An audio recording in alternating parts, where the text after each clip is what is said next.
تاریخ کے کچھ لمحے خاموشی سے جنم لیتے ہیں مگر ان کے اثرات نسلوں تک محسوس کیے جاتے ہیں۔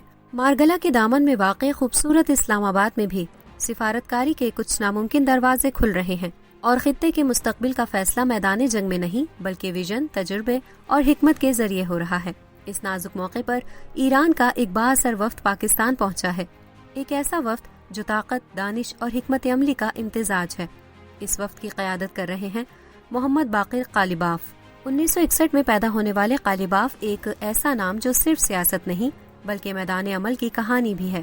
ڈاکٹریٹ کی ڈگری رکھنے والے قالیباف 2005 سے 2017 تک تہران کے کامیاب mayor, police chief, Iran Iraq جنگ کے شریک اور ایئر فورس کے کمانڈر رہ چکے ہیں۔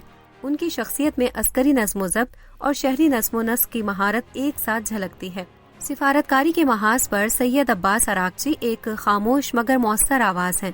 1962 میں تہران میں پیدا ہونے والے عباس اراغچی مسکراتے چہرے کے ساتھ سخت سے سخت سوال اور مشکل صورتحال کو ہینڈل کرنے کی مہارت رکھتے اور اسلام آباد ٹاکس کا اہم کردار ہیں۔ برطانیہ سے پولیٹیکل تھاٹ میں PhD کیا تو ان کا تھیسس جدید اسلامی سیاسی فکر اور مغربی جمہوریت کے امتزاج پر مبنی تحقیق کہلایا۔ اراغچی عالمی طاقتوں کے ساتھ ایران کے ایٹمی پروگرام پر پیچیدہ مذاکرات کا چہرہ رہے ہیں۔ فن لینڈ اور جاپان میں سفیر بھی رہے ہیں۔ الفاظ کے انتخاب سے لے کر سفارتی حکمت عملی تک وہ ایک تجربہ کار دماغ کی نمائندگی کرتے ہیں۔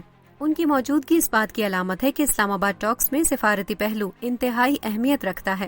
قومی سلامتی کے پیچیدہ دائرے میں محمد باقر ذوالقدر ایک کلیدی کردار ادا کرتے ہیں۔ 1954 میں پیدا ہونے والے ذوالقدر شہید علی لاریجانی کے جانشین کے طور پر سپریم نیشنل سیکیورٹی کونسل کے سیکریٹری ہیں۔ یہ وہ ادارہ ہے جو ایران کی دفاعی، سیکیورٹی اور اسٹریٹجک پالیسیوں کا مرکز ہے۔ سیکیورٹی اور اسٹریٹجک اسٹڈیز سے جڑا ان کا پس منظر ایران کی داخلی اور خارجی سلامتی پالیسیوں کو سمت دیتا ہے۔ وہ ان چہروں میں سے ہیں جو منظر کے پیچھے رہ کر فیصلوں کی بنیاد رکھتے ہیں۔ ایران عراق جنگ کے شریک جوائنٹ اسٹاف کے سربراہ ڈپٹی کمانڈر ان چیف رہے، وزارت داخلہ میں سیکیورٹی کے ڈپٹی وزیر رہے۔ دفاعی حکمت عملی کی دنیا میں علی اکبر احمدیان ایک مضبوط نام ہے۔ 1961 میں کرمان میں پیدا ہونے والے احمدیان فوجی تربیت اور اسٹریٹجک اسٹڈیز میں مہارت رکھتے پاسداران انقلاب کے سینئر افسر رہ چکے ہیں۔ نیول کمانڈر اور جوائنٹ اسٹاف چیف رہے۔ نیشنل ڈیفنس یونیورسٹی سے اسٹریٹجک مینجمنٹ میں PhD کے حامل احمدیان کی سوچ میدان جنگ سے لے کر مذاکراتی میز تک ایک تسلسل رکھتی ہے۔ وہ غیر متوازن جنگ کی حکمت عملی کے بانیوں میں شمار ہوتے ہیں اور ایران کی دفاعی پالیسی کو جدید خطوط پر استوار کرنے میں کلیدی کردار ادا کر چکے ہیں۔ اور پھر معیشت جو ہر فیصلے کی بنیاد بنتی ہے۔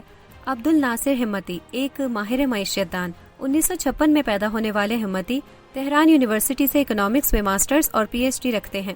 وہ ایران کی مالیاتی پالیسی، بین الاقوامی ادائیگیوں، کرنسی ریگولیشن اور اقتصادی حکمت عملی کے ماہر ہیں اور ایران کے مالیاتی نظام کو عالمی دباؤ کے باوجود سنبھالنے کی ذمہ داری اٹھائے ہوئے ہیں۔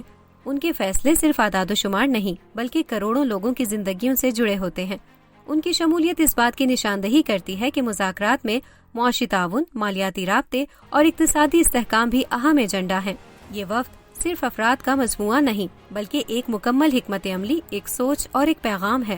اسلام آباد میں ہونے والی یہ بات چیت صرف سفارتی ملاقات نہیں بلکہ ایک ایسا موڑ ہو سکتی ہے جہاں سے خطے کی تقدیر ایک نئی سمت اختیار کرے، کیونکہ بعض اوقات امن کی سب سے بڑی امید خاموش میزوں پر ہونے والے فیصلوں میں چھپی ہوتی ہے۔